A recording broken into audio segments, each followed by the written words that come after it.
Hello friends, welcome back to my channel. கதை கேட்க வந்துட்டிங்களா? இன்றைக்கி ஒரு சூப்பரான ஸ்டோரியோடு வந்திருக்கேன். இந்த ஸ்டோரி எதை பற்றினது அப்படின்னு பார்த்தீங்கன்னா, லைஃப்பில் கடவுள் எல்லாருக்கும் ஒரே ஆப்பர்ச்சுனிட்டி தான் தர்றாரு. நம்ம அதை எப்படி யூட்டிலைஸ் பண்ணிக்கிறோம் அப்படின்றத பொறுத்து தான் நம்மளோட வாழ்க்கை மாறுது அப்படின்றத உணர்த்துகிற ஒரு சூப்பரான ஸ்டோரி. வாங்க ஸ்டோரிக்குள்ளே போகலாம்.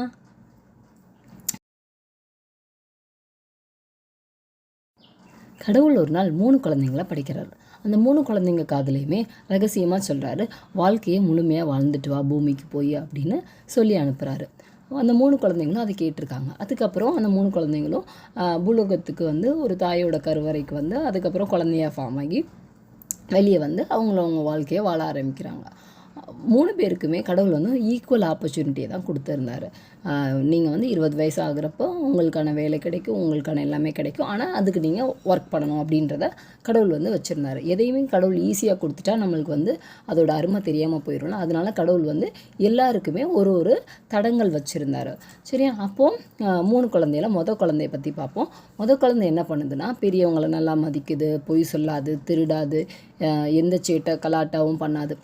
சேட்டை பண்ணுறது வேற, மற்றபடி அடுத்தவங்களை பாதிக்கிற அளவுக்கு இல்லை அடுத்தவங்களை கஷ்டப்படுத்துகிற அளவுக்கோ எதுவுமே பண்ணாது.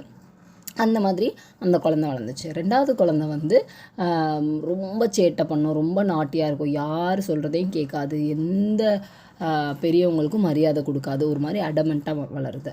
3வது குழந்தை பார்த்திங்கன்னா மாட்ரேட், 2க்கும் நடுவில். எப்பயாச்சும் மரியாதை கொடுக்கும், எப்பயாச்சும் மரியாதை கொடுக்காது, எப்பயாச்சும் சொன்ன பேச்சு கேட்கும், எப்பயாச்சும் சொன்ன பேச்சு கேட்காது, அந்த மாதிரி. ஸோ 3 பேருமே கொஞ்சம் கொஞ்சமாக வளர ஆரம்பிக்கிறாங்க. இப்படி வளர்ந்துட்டே இருக்கும்போது அந்த குழந்தை சொன்னேன் இல்லையா, அதுக்கு லைஃப்பில் எல்லாமே கிடைக்கிது. அந்தந்த டைமில், இந்த டைமில் கல்யாணம், இந்த டைமில் குழந்தை, இந்த டைமில் வேலை, இந்த டைமில் 40 வயசுலனா அதுக்கேற்ற விஷயங்கள் எல்லாமே அதுக்கு அப்பப்போ கிடச்சிட்டே இருக்குது. 2வது குழந்தைக்கு பார்த்திங்கன்னா கொஞ்சம் ஸ்ட்ரகிள் அதிகமாக இருக்குது. குழந்தைக்கு ஸ்ட்ரகிள் இருந்துச்சு, ஆனால் அது அதோட என்விரான்மெண்ட்டை அதுக்கேற்ற மாதிரி அழகாக மாற்றிக்கிட்டதுனால ஈஸியாக எல்லாமே அடைஞ்சிருச்சு. இப்போ 2வது குழந்தை என்ன பண்ணுதுன்னா, 2வது குழந்தை நம்ம சொன்னாலும் அடமெண்ட்டாக இருக்கிற குழந்தை. அந்த குழந்தை என்ன பண்ணுதுன்னா, எல்லாத்துலேயுமே ஸ்ட்ரகிள் பண்ணுது. ஏதாச்சும் ஒரு வேலைக்கு போனால் அங்கே போக மாட்டேன், இனிமேல் அவங்களுக்கு கூட எனக்கு பிரச்சனை. இன்னொரு வேலைக்கு போனால் அங்கேயும் பிரச்சனை. ஏன்னா யார் சொன்ன பேச்சாவது கேட்கணும்ல. ஸோ அம்மா அப்பாவுக்கு மரியாதை கொடுக்காது, எதுவுமே ஒரு கனெக்டாக ஒரு அட்டாச்மெண்ட்டாகவே அந்த குழந்தை வளரலை. அதனால அந்த குழந்தை எதுலேயுமே ஈடுபாடு இல்லாமல் 30 வயசு ஆகியும் கல்யாணம் ஆகாமல், 40 வயசு ஆகியும் கல்யாணம் ஆகாமல் அப்படியே அந்த குழந்தையோட வாழ்க்கை போயிடுச்சு. அப்புறம் 40 வயசு வரை ஏதோ ஒரு கிடைக்கிற வேலையை பார்த்துட்டு அப்படியே 60 வயசை ரீச் பண்ணி, 60 வயசில் கடவுள்னு சொல்லியிருக்காரு, நீங்கள் 3 பேரும் 60 வயசில் என்கிட்ட வந்துடுவீங்கன்னு சொல்லிட்டேன். அப்போது 60 வயசு ஆகிடுது, அவனும் இறந்து போயிடறான். இவனும் இந்த ஃபஸ்ட்டு குழந்தையும் 60 வயசு ஆனவனையும் மேலே போயிடறாங்க. 3வது குழந்தை பார்த்திங்கன்னா 2க்கும் நடுவில்னு சொன்னேன்ல. ஸோ சில விஷயங்கள் கிடைக்கிது, சில விஷயங்கள் லேட்டாக கிடைக்கிது, சில விஷயங்கள் சீக்கிரமாக கிடைக்கிது. அந்த மாதிரி எங்கெங்கே மரியாதை, எங்கெங்கே பண்பாக கிட்டுச்சோ அந்த குழந்தை அங்கே அதுக்கு தேவையானது கிடச்சி, எங்கெங்கே திமிராக நடந்துக்கிட்டுச்சோ அங்கே அதுக்கு தேவையானது எதுவுமே அங்கே கிடைக்கல. ஸோ இந்த மாதிரி ஓரளவுக்கு வாழ்க்கையை சிறப்பாக வாழ்ந்துட்டு 3 பேரும் மேலே போயிட்டாங்க. இப்போ கடவுள் கூப்பிட்டு 3வது குழந்தைய கூப்பிட்டு கேட்குறாரு, சொல்லுப்பா உன் வாழ்க்கை எப்படி இருந்துச்சு அப்படின்னு சொல்லிட்டு. 60 வருஷம் கழிச்சு உன்னைய பார்க்குறேன், உன் வாழ்க்கை எப்படி இருந்துச்சு அப்படின்னு கடவுள் கேட்குறாரு. அப்போ அந்த குழந்தை சொல்லிச்சான், என் வாழ்க்கைக்கு என்ன கடவுளே, இருந்துச்சு. 20-25 வயசில் கல்யாணம் ஆச்சு, 30-40 வயசில் கவர்மெண்ட் வேலை கிடச்சிச்சு, 57 வயசுக்கு மேலே எனக்கு பென்ஷன் வந்துச்சு, நான் நல்லா தான் வாழ்ந்திருக்கேன். என்ன அடிக்கடி எனக்கு அப்பப்போ பிரச்சனைகள் வரும், அப்போ மட்டும் உங்ககிட்ட புலம்பிக்கிட்டேன் அப்படின்னு சொல்லிட்டு அவன் சொன்னானா. அடுத்து குழந்தைய கூப்பிட்டு கேட்டாரான், என்னப்பா உன் வாழ்க்கை எப்படி இருந்துச்சு அப்படின்னு சொல்லிட்டு. குழந்தை சொல்லிச்சா, என் வாழ்க்கை அருமையாக இருந்துச்சு கடவுளே, எனக்கு நிறைய பிரச்சனைகள் வந்துச்சு, நிறைய தடங்கல்கள் வந்துச்சு, இருந்தும் நான் எல்லாத்தையும் ஃபேஸ் பண்ணி நான் நல்லா தான் வாழ்க்கையை வாழ்ந்தேன். எனக்கு 23 வயசில் கல்யாணம் ஆச்சு, 30 வயசில் 2 குழந்தைங்க இருந்தாங்க, 40 வயசில் நான் உலகம் சுற்றி பார்த்தேன், 50-60 வயசில் பென்ஷன் பணத்தோட என் பேர பிள்ளைங்களோட நான் சந்தோஷமாக வாழ்ந்துட்டு வந்தேன் அப்படின்னு சொல்லிட்டு ரொம்ப பெருமையாக ரொம்ப சந்தோஷமாக சொல்லித்தான். இப்போ அந்த 2வது குழந்தைய கூப்பிட்டு, வாப்பா வா சொல்லு உன் வாழ்க்கை எப்படி இருந்துச்சு அப்படின்னு கடவுள் கேட்டாராம். உடனே அதுக்கு அந்த குழந்தை அந்த கடவுள்கிட்ட சொல்லிச்சான், வெறும் குறைகளை மட்டுமே சொல்லிச்சான். நீங்கள் என்னை படைச்சு அனுப்புனீங்க, ஆனால் எனக்குன்னு எதுவுமே செஞ்சு கொடுக்கல. நீங்கள் அவங்க அந்த 2 பேர்த்துக்கும் அவங்களுக்கு தேவையான ஏதோ ஒரு வகையில் ஹெல்ப் பண்ணியிருக்கீங்க, எனக்கு மட்டும் ஹெல்ப் பண்ணலையோன்னு தோணுது அப்படின்னு சொல்லிட்டு அந்த குழந்தை அந்த கடவுள்கிட்ட சொல்லிச்சான். அதுக்கு கடவுள் சொன்னாராம், நான் 3 பேருக்குமே ஈக்குவல் ஆப்பர்ச்சுனிட்டி தான்ப்பா செஞ்சு வச்சேன். அவங்க நடந்துக்கிற அந்த அவங்களோட பண்பு நலன்கள் மூலமாக அதை வந்து ஈஸியாக அவங்களுக்கு ஆக்கிக்கிட்டாங்க. ஆனால் நீ வந்து உன்னோட திமிர்த்தனத்தினாலையும் உன்னோட கேர்லெஸ்னஸ்னாலையும் யாருக்கும் மரியாதை கொடுக்காம யாரை பற்றியும் கவலைப்படாமல் நீ வந்து அதை வந்து அனுபவிக்க முடியாமல் போயிடுச்சு அப்படின்னு சொல்லிட்டு சொன்னாராம். அந்த 2வது குழந்தை சொல்லிச்சான், இல்லவே இல்லை, நீங்கள் வந்து எனக்கு என்னைய மட்டும் வந்து சபிச்சு அனுப்பியிருக்கீங்க. அவங்கெல்லாம் வந்து வாழ்க்கையை நல்லா வாழ்ந்தாங்க. 40 வயசில் அவங்களுக்குலாம் கவர்மெண்ட் சேலரி வந்துச்சு. நான் 40 வயசில் வந்து காசுக்கே திண்டாடிட்டு இருந்தேன் அப்படின்னு சொல்லிட்டு கடவுளை வந்து கோச்சிக்கிச்சான். அப்போ அந்த கடவுள் சொன்னாராம், இல்லவே இல்லை, உனக்கு 20 வயசில் நான் வந்து அவங்களோட அழகான ஒரு பாதை அமைச்சிருந்தேன். ஆனால் நீ வந்து அந்த பாதையை தேர்ந்தெடுக்காமல் நீ உன் இஷ்டத்துக்கு நீ வந்து எதெல்லாம் தோணுச்சோ அதை பண்ண. இப்போது 20 வயசில் அவன் வந்து என்ன பண்ணான்னா, நம்மளோட வாழ்க்கைக்கு என்ன பண்ணுறது அப்படின்னு தொலைநோக்கு பார்வையோடு யோசித்து சிந்தித்து அதுக்கேற்ற மாதிரி செயல்பட்டான்.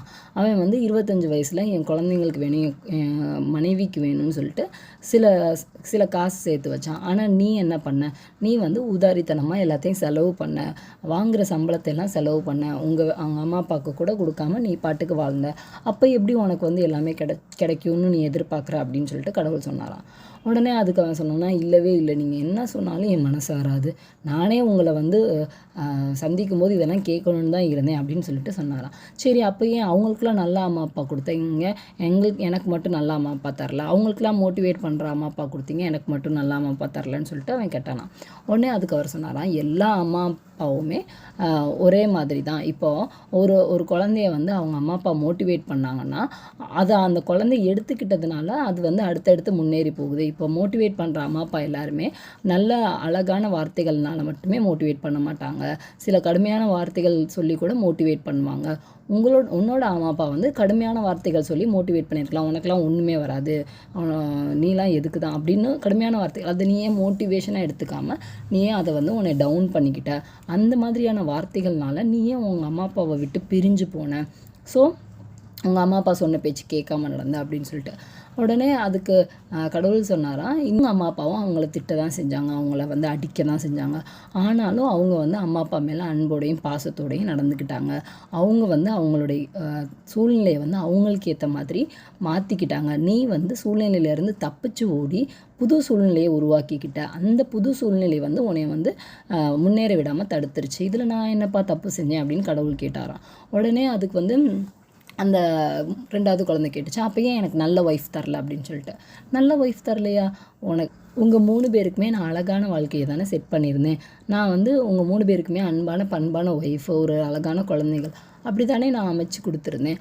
ஆனால் நீங்கள் வந்து எப்படி நடந்துக்கிறீங்களோ அதை பொறுத்து தான் வந்து உங்களோட குடும்பம் வந்து அழகாக மாறுறதும் மாறாததும் அப்படின்றத கடவுள் சொன்னாராம். உடனே அதுக்கு அவன் சொன்னான்னா, இல்லையே, எனக்கு கல்யாணமே லேட்டாக தான் நடந்துச்சு அப்படின்னு சொல்லிட்டு.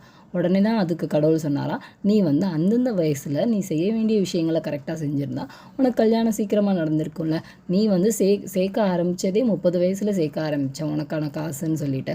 அதுவரை நீ வந்து நல்லா உன் வாழ்க்கையை நல்லா என்ஜாய் பண்ணணுன்ற பேரில் நீ சேர்க்காமல் விட்டுட்ட.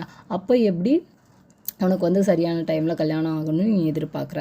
ஸோ படைச்சு நான் தான் படைச்சேன், நான் இல்லைன்னு சொல்ல மாட்டேன்.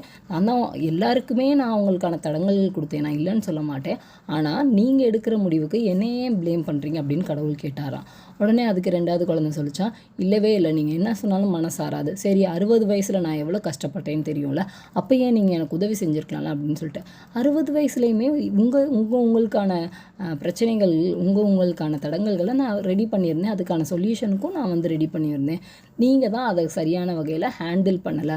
ஸோ சிச்சுவேஷன், ஒரு சூழ்நிலையை நீங்கள் எந்த வகையில் கையாளுறீங்கன்றதை வச்சு தான் நீங்கள் அந்த பிரச்சனையிலேருந்து வெளியே வரீங்களா உள்ளே இருக்கீங்களான்றது. அப்போ அது வந்து ஓன் தப்பு தானப்பா, என்ன சொல்கிற அப்படின்னு சொல்லிட்டு சொன்னாராம் கடவுள். உடனே அந்த குழந்தை பார்த்துச்சான், சரி இதுக்கு மேலே இவர்கிட்ட பேசினா ஜெயிக்க முடியாது அப்படின்னு சொல்லிட்டு அந்த குழந்தை கேட்டுச்சான், ஏன் அப்போ என்னை படைக்காமே இருந்திருக்கலாம்ல, இவ்வளோ தடங்கல்கள் இவ்வளோ கஷ்டங்கள் நீங்கள் எங்களுக்கு 3 பேர்த்துக்கும் தருவீங்கன்னா நீங்கள் எங்களை படைச்சிருக்க வேண்டிய அவசியமே இல்லையா அப்படின்னு சொல்லிட்டு கேட்டுச்சான் 2வது குழந்தை. அதுக்கு கடவுள் சொன்னாராம், நீ வந்து ஒரு மலை உச்சியை ஏறணும்னு ஆசைப்படுற, ஆனால் நான் வந்து சமவெளியில் மட்டும்தான் நடப்பேன்னு சொன்னால் எப்படிப்பா? மலை உச்சிக்கு ஏறணும்னா எவ்வளோ மேடுகள், எவ்வளோ பள்ளங்கள், எவ்வளோ காலில் குத்தும், எவ்வளோ சின்ன சின்ன கற்கள் இருக்கும், எல்லாத்தையும் நீ கடந்து தானே போகணும். அது மாதிரி தான் வாழ்க்கை. நீ மலை உச்சிக்கு போகணும், சந்தோஷமாக இருக்கணும்னு நீ ஆசைப்பட்டேன்னா எல்லாத்தையும் கடந்து தானே வரணும். அதுக்காக தானே வாழ்க்கைன்னு ஒன்று நான் தரேன் அப்படின்னு சொல்லிட்டு. வாழ்க்கைனா நிறைய கஷ்டங்கள், துயரங்கள் இருக்க தானே செய்யும். உனக்கு எல்லா நாளுமே பசுமையான மரங்கள் மட்டுமே நீ பார்த்துட்டு இருந்தேன்னா, என்றைக்கு நீ பூவை பார்ப்ப, என்றைக்கு அந்த பூ உதிர்றதை பார்ப்ப, என்றைக்கு இலையே இல்லாத மரங்களை பார்ப்ப அப்படின்னு சொல்லிட்டு கடவுள் கேட்டாராம். உடனே நீங்கள் என்ன சொன்னாலும் என்னால் ஏற்றுக்க முடியல கடவுளே அப்படின்னு சொல்லிச்சான் அந்த 2வது குழந்தை. அதுக்கு கடவுள் இன்னும் சொன்னாராம், ஒரு இலை இருக்குது, உனக்கு டெய்லி தயிர் சாதம் மட்டுமே தரேன், அது உனக்கு சாட்டிஸ்ஃபைடாக இருக்குமா? இருக்காதுல்ல. உனக்கு ஒவ்வொரு நாள் ஒவ்வொரு சாதம் வேணும்னு நீ ஆசைப்பட்றல. ஒரு நாள் புளிக்குழம்பு, ஒரு நாள் ரசம், ஒரு நாள் மீன் குழம்பு, ஒரு நாள் பிரியாணி, இப்படி வெரைட்டியாக நீயே ஆசைப்படும் போது உன் வாழ்க்கையே இவ்வளோ வெரைட்டியாக இருக்கக்கூடாது? கஷ்டம் வரும், நஷ்டம் வரும், அழுகை வரும், சோகம் வரும், துக்கம் வரும், எல்லாமே வரும். நீ ஏன் அதை எல்லாத்தையும் அக்செப்ட் பண்ணிவிட்டு அந்த சூழ்நிலையில் இருக்கிற விஷயங்கள்லேருந்து கற்றுக்கிட்டு நீ ஏன் அடுத்த பாதையை நோக்கி முன்னேறாமல் நீ அதிலே உட்காந்து ஃபீல் பண்ணிவிட்டு இதை வச்சு நான் என்ன பண்ண போகிறேன்னு தெரில அப்படின்னு நீ பயந்துட்டு இருந்திருக்க, அதனால தான் உன்னோட வாழ்க்கை இப்படி ஆயிருக்கு அப்படின்னு சொல்லி முடிச்சாராம். ஸோ ஃப்ரெண்ட்ஸ், நம்ம லைஃப்லேயுமே கடவுள் எல்லாருக்குமே அவங்கவுங்களுக்கான பிரச்சனைகளை செட் பண்ணி தான் அனுப்பி வச்சுருக்காங்க. சரியா? ஸோ நம்மளுக்கான பிரச்சனை இப்போ என்னோடய பிரச்சனை வேறையாக இருக்கலாம், உங்களோட பிரச்சனை வேறையாக இருக்கலாம். ஸோ நம்மளுக்கான பிரச்சனைகள்னு சில விஷயங்கள் கடவுள் பண்ணியிருக்காங்க. அதுக்கான சொல்யூஷனும் நம்மள்கிட்டே பக்கத்தில் இருக்குது. நம்மளோட சூழ்நிலைகளையும் நம்மளோட என்விரான்மெண்ட், நம்ம ஒரு விஷயத்தை கையாளுற விதத்தையும் கரெக்டாக நம்ம பண்ணிட்டோன்னா கடவுள் கொடுத்த தடங்கள்லேருந்து நம்ம விடுபட்டுறலாம். ஸோ உங்களுக்கான பிரச்சனை என்னன்னு முதல்ல கண்டுபிடிங்க.